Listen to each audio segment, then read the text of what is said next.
And I think that this is an effort which, in my view, is not one that is able to deal with the situation that we find ourselves in, except when we are able to enact it into a law.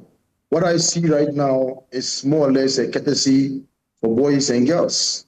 That we are talking about civility, courtesy, and restraint, influence peddling, and so on and so forth. So some of the provisions that I see in there, I'm not too sure they necessarily should come under the Code of Conduct for Public Officers (SC). There are some things that you don't need to put it down in writing. All right, everyday activities. Yeah, but I want to talk first about the gift, because you've been a public officer before. 20,000, is it too high? That threshold too high or too little? The 20,000 cities, I think it should be one that would be in sync with international best practices.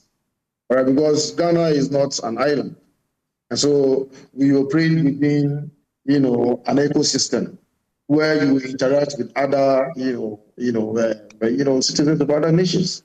And in fact, as ministers or deputy ministers or government appointees, we tend to interact sometimes at the highest level. So if the gifts, the threshold is different from what it is in other jurisdictions, I think that there will be some conflict here and there. So yes, we should be able to align it.